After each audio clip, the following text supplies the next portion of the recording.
Salam alaikum, bienvenue à tous, j'espère que vous allez très bien. Alors je ne sais pas si vous avez entendu parler de la très étonnante conversion à l'islam de l'italienne Silvia Romano.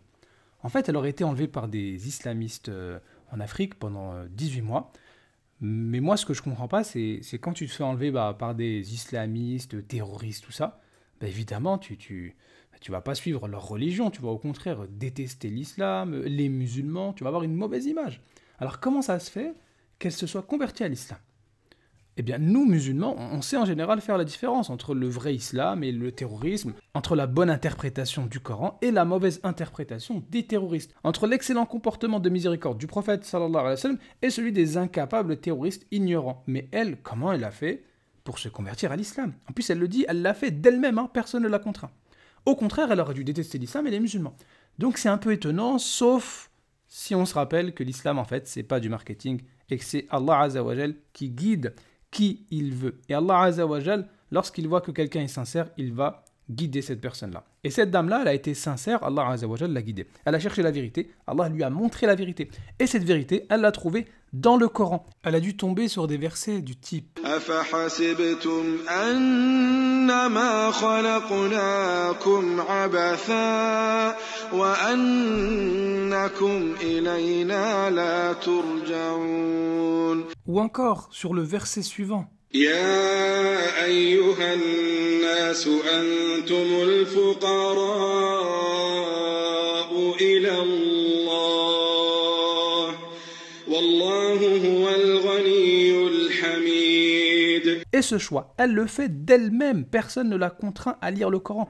Elle a écouté, ça lui a plu. Elle s'est convertie, elle a réfléchi. De la même manière que le compagnon Omar, radiyallahu anhu, lorsque à la base il voulait tuer le prophète, sallallahu alayhi wa sallam, mais il a écouté le Coran et il a abandonné.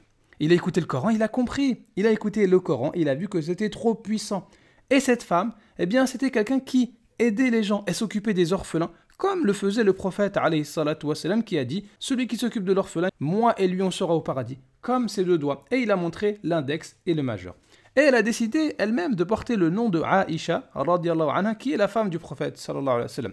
Et lorsqu'elle a écouté le Coran, elle a compris que c'était la vérité. Cette vérité qui malheureusement est déformée très souvent par les islamophobes et par les terroristes. Et malheureusement, certains islamophobes osent dire « Mince alors, c'est une trahison, on a libéré une musulmane ». Comme si les musulmanes, c'était pas des êtres humains et qu'il fallait les laisser entre les mains des terroristes. Mais finalement, ceux qui tiennent de tels propos, est-ce que ce ne seraient pas eux les terroristes? En tout cas, cette femme s'est convertie de son plein gré.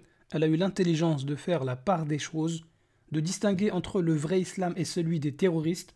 Et plutôt que de s'informer sur le Coran à travers les médias, elle a préféré faire les recherches d'elle-même avec sincérité et Allah Azza wa Jalla l'a accepté. Alors vous aussi, ne laissez pas les gens réfléchir à votre place. L'islam n'appartient ni aux médias ni aux terroristes, mais à chacun d'entre vous.